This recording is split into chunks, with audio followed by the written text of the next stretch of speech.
그 다음을 읽어보겠습니다. 이에 모여있던 대중이 모두 놀랐습니다. 인종법사는 저를 상석으로 이끌어 깊은 뜻을 밝혀줄 것을 요청하며 물었습니다. 저의 답변이 간략하면서도 이치에 합당하고 문자를 배워 익힌 지식에서 나온 말이 아님을 알고는 인종법사가 말했습니다. 인종법사가 딱 감을 잡은 거죠. 야, 이분이 그분인가 보다 하고 이렇게. 그리고 이치, 답변이 간략하지만 야, 이거는 문자를 배워서 익힌 지식으로 하시는 말이 아닌데 하는 느낌을 받은 거죠. 상석으로 이끈 다음에 물었습니다. 인종법사가. 행자님은 아마 행자복을 입고 있었나 봐요. 아마 그 세상으로 내려가다 보니까 다시 이제 그 행자복을 딱 입고 있었나 보죠. 머리도 깎고 아마 그랬겠죠. 행자님은 분명 보통 사람이 아닙니다. 오래전부터 황매는 이제 그 오조 계신 그 황매 오조 계신 곳을 얘기해요. 황매하면 오조 스님을 얘기하게 돼요. 황매의 의발, 옷과 바루를 얘기하죠. 황매의 의발, 오조 스님의 가사와 바루를, 그리고 오조 스님의 법이 남쪽으로 왔다는 소문이 있었는데 혹시 행자님이 바로 그분 아니십니까? 하고 물어요. 제가 송구하오나 그렇습니다 라고 말하자 인종법사가 제자의 예를 갖추고는 전해온 의발을 대중에서 보여주시기를 간청하며 물었습니다. 이제 이게 진짜 맞는지를 한번 확인해 보려고, 그러면 진짜 의발을 한번 보여줌으로써 증거해 주십시오. 의발을 이제 보여주겠죠. 그리고 이분이 이제 그게 맞구나 하고는 이제 인종법사가 이게 이렇게 완전 제자의 예를 갖추고, 이게 이제 불교적 정신이에요. 인종법사쯤 되면 법의 스승이잖아요. 그러면 쉽게 말해 스님들을 가르치는 스님쯤 되면 중진 스님일 거 아니에요. 쉽게 말해 출가한지 모르겠네도 20, 40년 된 중심 스님이실 테고 나이도 꽤 지긋하실 거예요.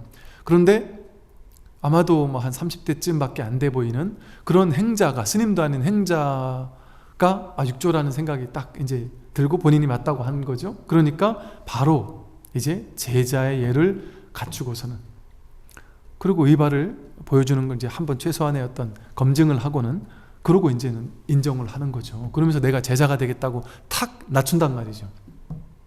이게 제가 이제 불교적 정신이라고 말하는 것은 뭐냐 하면 이게 바로 불이법의 정신이죠. 도리 아닌 불이법.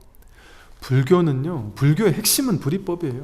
불이법인 이걸 그냥 법이라고도 하고 열반이라고도 하고 자성 본래 면목이라고도 하고, 이거 불이중도라고 하잖아요. 불교의 모든 실천은 전부 다 불이를 실천하는 거예요. 불이법이에요. 불이법. 불이법이라는 건 둘이 아니다 이 소리거든요. 그럼 둘만 아니냐가 아니라 둘, 셋, 넷, 다섯, 여섯, 세상의 분별을 쫓아가면 다 쪼개지지만, 삼라만상 수백, 수천, 수만 가지로 쪼개지지만 다 하나에서 나왔다 이 소리예요.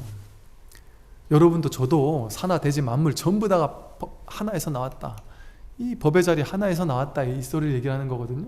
다 완전 평등하다는 걸 얘기를 하는 거예요. 불교의 정신은 이 불이법입니다. 불이법은 뭐예요? 높은 사람 낮은 사람이 있으면 불이법이 아니에요. 승속의 차별이 있으면 불이법이 아니에요. 남녀의 차별이 있으면 불이법이 아니에요. 오래 공부한 사람 초심자의 차별이 있으면 불이법이 아닙니다. 그 어떤 둘로 나누는 차별이 있으면 그것은 불이법이 아니다. 그러니 그것이 선의 정신이에요. 그게 바로 불교의 정신이죠. 옛날에는 그래서 행자를 종종으로 앉힌 개념이죠 지금. 근데 옛날에는 이 이후에도 어디에서 절이 생겼어요. 그래서 그 절에 주지 스님을 모셔야 돼요. 그럼 이쪽에 큰 절에 있는 조지 스님이 저기 절에 갈 주지를 선발한다. 그럼 이제 법 거량을 합니다. 그럼 당연히 20년 30년 된 스님들이 다음 차례가 나겠지라고 생각하고 기대하고 있었을 거 아니에요. 그런데 막 갓 들어온 스님 된 지 얼마 안 된 1년차 2년차 스님들이 법의 안목을 갖추면 바로 그 스님을 나이 이런 거 상관없이 그 스님을 주지로 보내요. 지금 주지와 그 당시 선의 황금기 때 주지는 차원이 달라요. 주지는 법의 안목을 갖추지 않으면, 견성과 보임이 원만히 갖춰지지 않으면 주지를 내세우지 못했어요. 왜냐하면 주지는 그 당시 부처님 대신이었어요. 그래서 대웅전이 없었어요. 초기에는 설법전만 있었어요. 설법당. 그걸 법당이라고도 불러요. 설법당을 법당, 법을 펴는 곳이다 해서 법당. 그 설법전은 특징이 부처님을 모시지 않았어요. 지금도 지금 부처님 거기 모셨나 모르겠는데 뭐 불국사 대웅전 뒤쪽에 가면 설법당이 있거든요. 널찍한. 부처님을 모시지 않은 이유가 주지 스님이 바로 부처님이었어요. 부처님 대신이었단 말이에요. 그만큼 주지 스님에 대한 법에 대한, 법을 갖춘 스님에 대한 믿음이 굳건하지 않으면 이 공부 못하거든요. 믿음이 굳건해야만 된단 말이죠. 그러니까 부처님을 따라 모실 필요가 없었다. 그러니 말 그대로 파격이죠. 근데 그 당시엔 그게 정상이죠. 파격이 아니라 당연한 불이법이죠. 근데 이제 지금은 이제 시대가 법은 사라지고 형식, 절차, 전통, 모양 이런 것들만이 중시되는 시대가 너무 오랫동안 오다 보니까 법이 중요한 게 아니라 이제 그 법으로 가는 길, 뭐 수행, 기도, 뭐 온갖 이런 게 더 중요한 시대가 돼버리고 겉에 드러난 형식이 중요한 시대가 돼버리고 출제가 무슨 뭐 연차, 남녀 뭐 이런 것들이 중요한 시대가 돼버린 것 같은데 그거는 법의 정신이 아니죠. 불교의 진정한 정신은 아니죠. 그래서 제자의 예를 갖추고 이제 간청하며 인종법사가 물었습니다. 높은 상석에 올려드리고 그리고 물었어요. 황매께서 부촉하신 가르침은 어떤 것이었습니까? 오조 스님께서 당신에게, 육조인 스님에게 무슨 가르침을 부촉하셨습니까? 이렇게 물었어요. 그랬더니 제가 말했습니다. 가르쳐 주시는 것은 없다. 이 불교는 가르치는 게 아니에요. 가르쳐 주는 게 없어요. 티칭이 아니란 말이에요. 가르치는 게 아니에요. 가리켜 보이는 거지. 이렇게 가리켜 보이는 거지. 이게 법이다 하고 법을 딱 들어 보이는 게 가리켜 보이는 거예요. 이 법을 이렇게 딱 가리켜 보이는 거예요. 부처가 뭡니까? 가리켜 보인단 말이에요. 부처가 뭡니까? 차 맛이 좋구나. 이거 시계다. 이렇게 법을 가리켜 보이는 거지 가르쳐 주는 게 아니다. 그래서 황매는 가르쳐 준 게 없어요. 이 법은 가르쳐 줄 수 없어요. 가르쳐 준다고 알 수 있는 게 아니에요. 삼라만상 온 천하에 드러나 있는 이 법을 어디를 가리켜도 다 법이 아닌 게 없는, 그렇게 법을 가리켜 보일 뿐이죠. 가르쳐 주시는 것은 없습니다. 그리고 뭐라고 얘기했냐면, 이게 이제 육주단계에서 아주 중요한 말씀이에요. 그런데 이 얘기가 되게 충격적인 말이에요. 기존 불교계에서 들으면 미치고 팔딱뛸 말이에요. 외도야 라고 할 만한 말이에요. 그래서 옛날에 육조 스님의 육조 단경을 한때 법의 안목을 갖추지 못한 사람들이 불태워버리라고, 이건 외도다 이래가지고 육조 단경을 불태워버린 적도 있어요. 이런 것 때문에 그런단 말이에요. 법의 안목을 갖추지 않으면 이거 진짜 위험해요. 이게 그래서 그 깨달음의 안목은요 위험합니다. 그러니까 깨달은 사람들은 도망 다녔어요. 옛날에도 위험하니까, 말이 위험하니까 격식을 파하거든요. 기존에 있던 모든 고정관념, 전통, 격식 다 깨뜨리거든요. 그러니까 기존 보수적인 집단에서 봤을 때는 되게 위험한 놈이죠. 저놈만 제거하면 우리가 방편 가지고 이게 진짜라고 먹고 살 수 있는데, 저놈이 나타나서 진짜를 얘기하니까 내가 가짜가 된단 말이에요. 그럼 저놈을 옛날 같으면 어떻겠어요? 제거한단 말이에요. 그런 일이 있었단 말이죠. 그래서 법을 지닌 사람들은 바람 앞에 호롱불처럼, 촛불처럼 위태롭다고 그랬어요. 그래서 법은 대중적으로 얘기를 하지 않았어요. 옛날에는 대중적으로 얘기를 할 수 없었어요. 그러니까 스승과 제자 간에, 그것도 제자에게 아무나 함부로 얘기 못해요. 제자 한 6개월, 1년 지켜보고, 야, 얘가 믿음이 확실하다, 스승에 대한 믿음이 확실하다, 그러면 사자상승, 스승이 제자에게 가까운 곳에서 나에게 대한 완전한 믿음과 내가 무슨 얘기를 하더라도 다 믿겠다 싶은 그 제자에게만 법을 다 가르쳤단 말이에요. 그랬던 이유가 거기 있어요. 옛날 같은 경우 이렇게 파격적인 얘기를 하면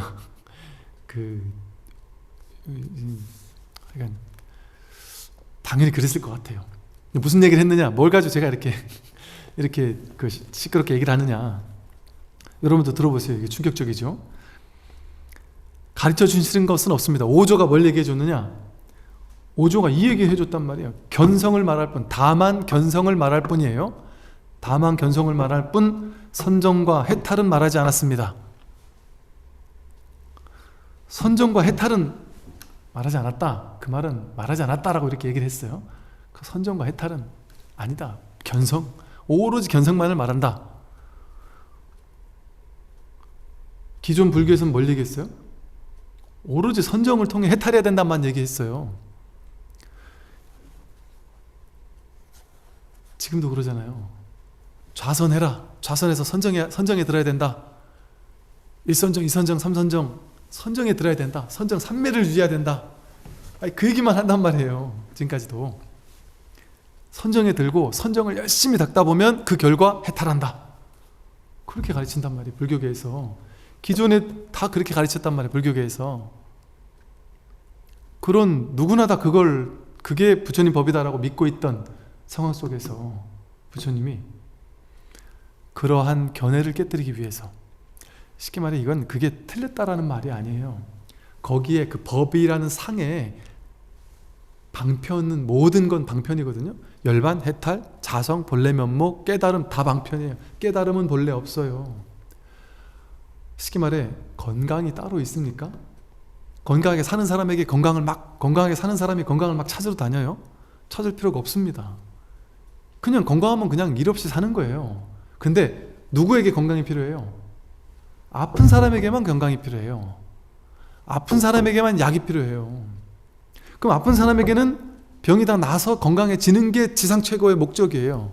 근데 이미 건강한 사람에게는 건강이 필요 없어요. 그 사람에게는 건강은 뭐하러 얘기를 해요? 뭐가 아픈 것이냐? 괴로운 게 아픈 거예요. 노병사, 늙고 병들고 죽는 괴로움, 괴로움에 허덕이는 존재가 아픈 거란 말이에요. 그러니까 괴로움을 해결하면 그냥 평범하게 사는 거지, 괴로움 해결한 채 평범하게 사는 거지, 또 다른 해탈 열반은 없습니다.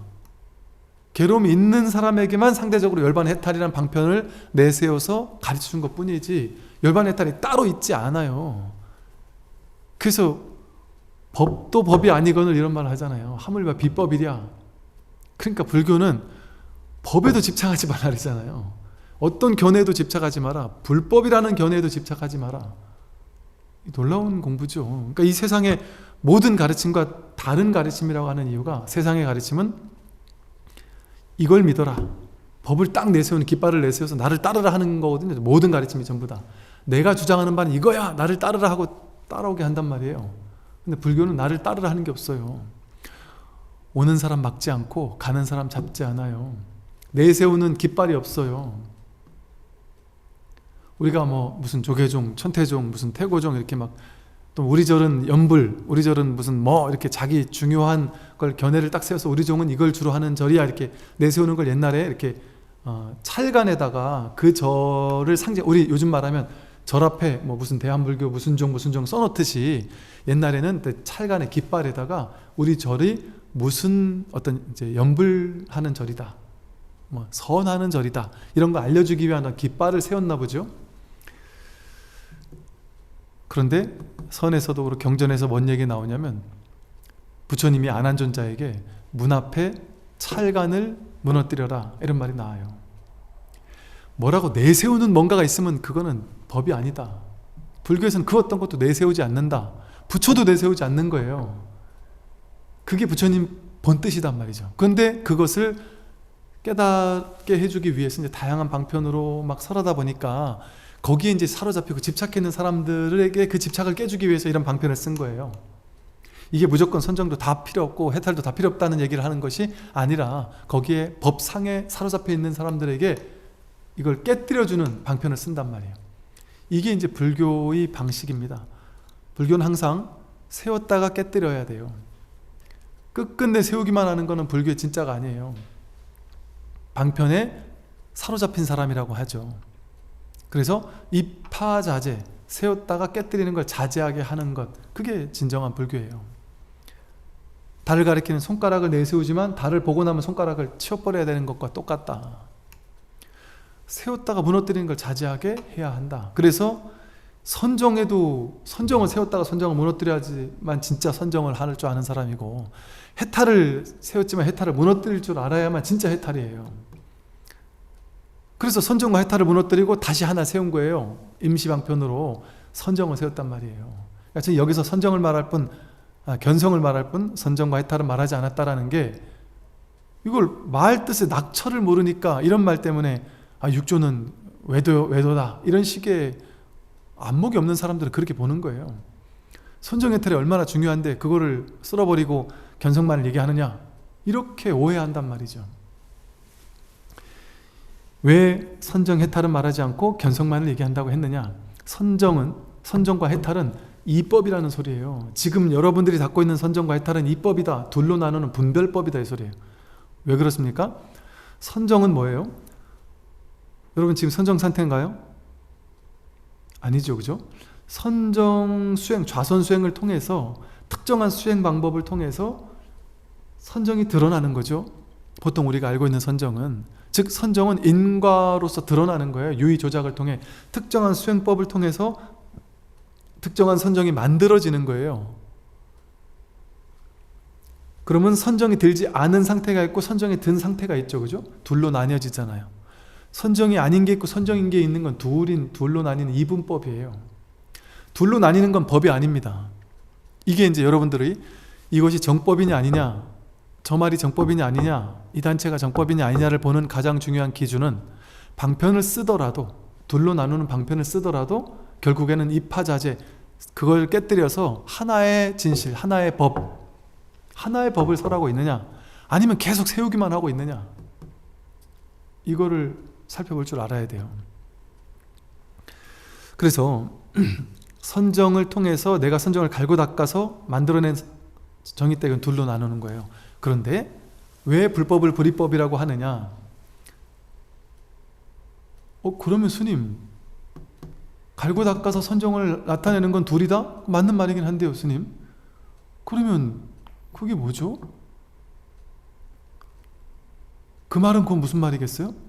지금 불이법이라는 말은 선정이 둘로 나뉘는 것 때문에 이건 법이 아니다라고 얘기한 말은, 달리 말하면 무슨 말이에요? 지금 여러분이 지금 중생이잖아요. 그런데 지금 중생인 채로 지금 이대로의 내가 지금 이대로 부처란 얘기 아니에요. 그래야 불이법이잖아요. 둘이 아닌 법이잖아요. 지금 이대로 내가 선정을 해야 되는 거 아니에요? 지금 이대로 부처여야 되는 거 아니에요? 지금 이대로 법이어야 되는 거 아니에요? 그죠? 바로 그런 겁니다. 즉 여러분이 공부하는 것은 열심히 갈고 닦아서 부처를 찾으려고 하는 공부는 그건 방편이에요. 좀 심하게 말하면 외도고, 외도라고까지는 뭐 좀 그렇고 방편입니다. 불교 공부는 무슨 공부냐면, 내가 갈고 닦아서 부처 되는 걸 하는 공부가 아니에요. 되는 공부 아니에요. 이거는 이미 부처라는 사실을 자각하는 공부예요. 확인하는 공부예요. 내가 본래 부처구나. 그런데 확인한다는 건 뭐예요? 본래부터 부처였는데 내가 부처인지 모르고 착각하다가 나 본래 부처였네 하고 확인하는 공부란 말이죠. 그 말은 뭐예요? 깨닫고 나면, 법을 깨닫고 나면 어떤 일이 벌어지느냐? 와, 나한테 없었던 게 생겼어. 그 사람은 법을 깨달은 사람이 결정코 아닙니다. 사입이 외도들이 주로 잘 하는 말들이 뭐예요? 내가 옛날에 어떠한 수행을 통해서 어떤 고행을 통해서 그때 다 깨달았다. 깨닫고 나니까 이래 됐다. 그 옛날엔 내가 안 그랬는데 깨닫고 나니까 이런 게 갖춰졌다. 난 너희들과는 다르다. 나에겐 이런 법이 있다. 너희들은 그런 것이 없지 않느냐. 이게 사이비 애도들 어떤 추종, 나를 따르라 하면서 내세우는 게 그거 아니겠어요? 근데 깨달음이라는 것은 그런 것일 수가 없다. 본유, 금유라는 말이 있어요. 깨닫고 나면 본래 있던 것이 지금도 있다라는 게 확인되는 경험이에요. 본래부터 있었구나. 그래서 깨닫고 나면 허탈해진다는 거예요. 그렇게 오랫동안 깨달음을 찾아 나섰던 수행자들이 막상 딱 깨닫고 나면 너무 허탈해지는 거예요. 특히나 법을 상을 취해서 내가 이 법을 깨닫고 위대해져야지라는 어떤, 내가 부처가 돼야지, 중생들 앞에 군림해야지, 예를 들어 이런 상을 가지고 있었던 사람이라면 법을 깨닫고 나면 너무 허망해지는 거예요. 언제나 나한테 있었던 것뿐 아니라 누구나, 모든 사람이 100% 다 가지고 쓰고 있는 거기 때문에, 이 속에 있는 거기 때문에 누구나 깨닫고 보면 내가 깨닫지 못한, 깨닫고 싶어가 아니고 내가 깨닫지 못했는 것이 아니라 깨달음을 갖고 싶어가 아니라 깨달음에서 단 한순간도 벗어날 수가 없어요. 깨달음이라는 감옥에서 단 한순간도 벗어날 수가 없는, 영원히 벗어날 수 없는, 그게 깨달음이에요. 그러면 여러분들은 뭘 하면 되겠습니까? 무엇이 수행일까요? 제가 지금 말한 것처럼 생겨나고 사라지지 않는 거, 생겨나는 건 반드시 사라지잖아요. 그럼 생겨날 때가 있고 사라질 때가 있으면 둘로 나눈 분별법이잖아요. 내 인생에 나에게 이미 갖춰진 것 중에, 내가 이미 가지고 있는 것 중에, 내가 늘 쓰고 있는 것 중에 생겨나고 사라지지 않은 것은 뭐가 있지? 뭐가 있을까요? 생겨나고 사라지지 않은 것, 생겨나는 것도 없고 사라진 적도 없는 것, 변하지 않는 것, 늘 여여한 것. 모양은 생겨나고 사라지잖아요. 그러니까 모양이 아닌 거죠. 색깔이 있으면 이 색깔 저 색깔 둘로 나뉘잖아요. 그러니까 모양도 아닌 거, 색깔도 아닌 거죠. 과거, 현재, 미래가 아니죠. 깨어남은, 깨달음은. 과거나 현재, 미래는 나뉘는 분별법이잖아요. 과거가 있고 미래가 있는 거잖아요. 둘이잖아요. 진실은 과거가 있고 미래가 있어요? 없어요. 우리가 삶에서 실제로 과거를 1초도 살아본 적이 없잖아요. 미래를 단 한 번도 살아본 적이 없잖아요. 그건 생각할 때만 과거고 생각할 때만 미래지. 내가 나중에 돈을 못 벌면 어쩌지? 나중에 망하면 어쩌지? 내 자식이 잘못되면 어쩌지? 늙고 나서 지옥 가면 어쩌지? 그게 다 생각이잖아요. 생각을 일으킬 때만 그 두려움이 생기죠. 그 분별이 생길 뿐이에요. 생각을 일으킬 때만.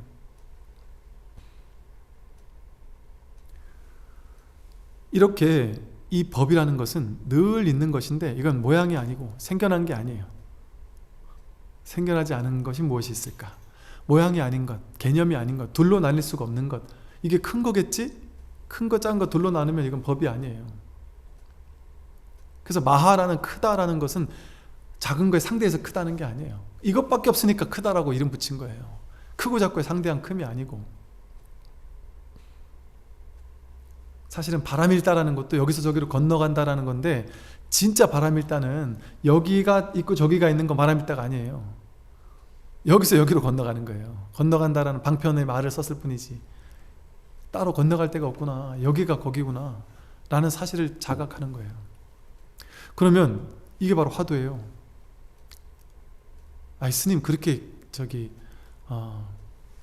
알 듯 모를 듯 그렇게 감칠맛 나게 얘기해 줄 듯 말 듯 그렇게 얘기하지 마시고 그냥 탁 보여주세요. 지금 100% 보여주고 있는 거다. 지 할 때 보여줬고, 금 할 때 보여줬고, 백 할 때 보여줬다. 이렇게 고개를 끄덕일 때 보여줬다. 여러분들이 지금 이렇게 숨 쉬면서 확인되고 있고, 보면서 확인되고 있고, 들으면서 확인되고 있고, 매 순간 확인되지 않을 수가 없다. 매 순간 이것이 증명되지 않을 수가 없다. 명명백백하게 드러나 있다. 이렇게 힌트만 줄 수 있어요. 왜? 이건 말로 할 수 없고 생각으로 해석할 수 없고 생각으로 이해할 수 없기 때문에. 생각으로 이해했으면 그건 이해하는 내가 있고 이해한 것이 있죠. 아는 내가 있고 아는 것이 있는 거죠. 둘로 나뉘는 거예요. 이건 둘로 나뉘는 게 아니다. 뭐지? 모르겠는데? 그거란 말이에요. 뭐지 하면 뭐지 하는 걸 찾아 나서야 되잖아요. 뭐지를 찾아야 되잖아요. 뭐지를 찾으면 뭐지 하는 내가 있고 찾을 것이 있잖아요. 그래서 예를 들어 여러분이 뭐지 해서 궁금해하다가 법을 찾았어요. 찾은 걸까요? 그건 내가 있고 찾은 법이 있는데 그게 법이겠어요? 그건 법이 아니에요. 그러니까 쑥 내려가는 체험을 하고 나서는 쑥 내려가는 체험, 그게 법인 줄 안단 말이에요. 근데 그건 사라졌어요. 그러니까 그건 법이 아니죠. 체험은 법이 아니에요. 워낙 오랜 업습의 분별의 습관이 무겁게 자리하고 있다가 그게 쑥 내려가니까 그냥 가벼워지는 게 체험처럼 오는 것일 뿐이지. 어찌 보면 체험이 강렬하게 오는 것은요, 화두 수행같이 강렬하게 밀어붙이는 수행을, 왜? 인과니까 강렬하게 밀어붙이는 수행을 한 사람일수록 체험이 세게 올 수 있다. 그리고 또 몸이 좀 아픈 사람이나 마음이 좀 많이 아픈 사람이나 거기서 많이 부딪혀 있던 사람들, 그게 큰 문제가 되어서 어떤 짓눌렀던 사람들, 그런 사람, 몸이 조금 안 좋았던 사람들도 또 체험이 더 세게 올 수도 있어요. 이를테면 오히려 평범한 사람들이 그냥 그렇게 큰 체험 없이 올 수도 있어요. 알 수 없어요. 이것을 알 수 있는 어떤 것이 아니기 때문에.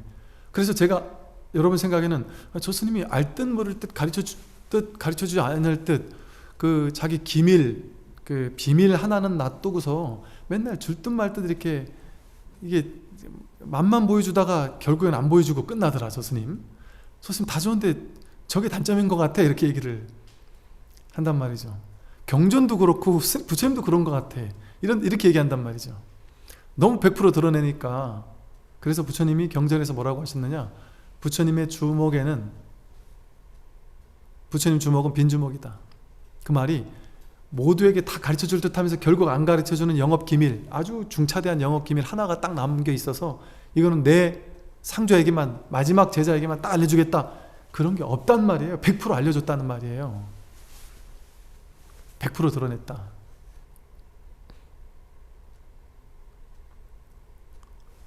그러면 사람들은 머리가 어떻게 되냐면 인상이 찌푸려지면서 저게 도대체 무엇일까 하고 머리를 굴려서 알려고 해요. 머리를 굴려서 알려고 하면 죽었다 깨어나도 알 수도 없을 뿐 아니라 그건 완전 거꾸로 가는 거예요. 가만 생각해 보세요. 회광반조라는 게 뭐지 하고 찾잖아요. 바깥에 뭐지? 이건가? 이건가? 이건가?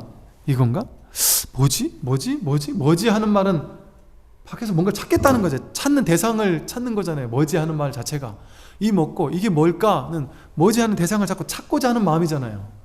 그럼 그 말 자체가 벌써 둘로 나뉘어가지고 내가 저걸 찾는 거 아니에요. 근데 뭐지가 답이라니까요. 뭐지가. 그래야 불이법 아니에요? 뭐지 해서 찾아내는 게 찾는 게 아니고 뭐지 하는 물음이 바로 답이란 말이에요. 뭐지가 100% 법이란 말이에요. 뭐지 한 그거. 뭐지 해서 답을 찾으면 그건 둘러 나누는 이법이에요. 그냥 뭐지 한 그 자체잖아요. 뭐가 뭐지 하느냐 말이에요. 뭐가 보고 뭐가 듣고. 그렇다고 이것을 머리로 이해해서 아, 보는 뭐가 있고 듣는 뭐가 있구나, 견문각지하는 뭐가 있구나, 내 안에서 뭔가 미세한 뭔가가 있어서 나를 보게 하고 듣게 하는구나. 그래서 내가 죽고 나면 못 보니까, 시체가 못 보니까 내가 죽고 나면 그 무언가가 딱 빠져나가겠지. 이거는 전형적인 아트만 사상이에요. 아트만. 삿된 견해다. 이거는 안팎이 없고 안에 있는 게 아니에요. 밖에 있는 것도 아니고 유무중도라고 하냐. 있는 것도 아니고 없는 것도 아니란 말이에요. 이것은 있는 것도 아니에요. 없는 것도 아니고. 어떡할 거예요? 분별로 가다 할 수 있는 것입니까? 분별로는 찾을 수 없어요. 그러니까 꽉 막혀야 된다. 이 공부는 막히는 공부예요. 막혀야 된다. 이게 공부의 최선이에요. 모르겠어야 된단 말이에요. 오직 모를 뿐. 그런데 저 스님이 얘기하는 게 뭔지 내가 확인해 봐야 되겠다. 내가 딴 사람들도 여러 사람 확인한다면서요. 그렇다면 저도 되겠죠 하는 마음으로 그냥 부딪혀서 공부를 해야 된다. 그랬을 때 이 모를 뿐인 이거를 눈치채고 감을 잡는단 말이죠. 그래서 견성을 말할 뿐이라 그랬잖아요. 견성은 뭐냐면 성품을 본다는 거예요. 성품을 확인한다는 거예요. 근데 다른 말로도 이렇게 얘기도 해요. 견성이 아니라 견이고 성이다. 내가 성품을 보는 것이 아니고, 내가 성품을 보는 거면 보는 내가 있고 보이는 성품이 둘로 나뉘어져 있어야 되잖아요. 그게 아니다. 봄, 그게 견성이다. 그게 성품이다. 봄, 그게 견성이다. 그게 성품이다. 견이고 성이다. 만물이 모든 것이 하나인 이 자리가 있단 말이에요. 근데 그것은 눈으로 보거나 둘로 나뉘어서 확인할 수 있는, 머리를 이해할 수 있는, 그 대상화해서 알 수 있는 무언가가 아니다. 대상화돼서 알지 않는 유일한 암, 대상화돼서 알 수 있지 않는 알입니다. 오늘 여기까지 하고서 마쳐야 되겠네요. 예, 오늘 여기까지 하겠습니다. 들으시느라고 고생 많으셨습니다. 수고하십시오.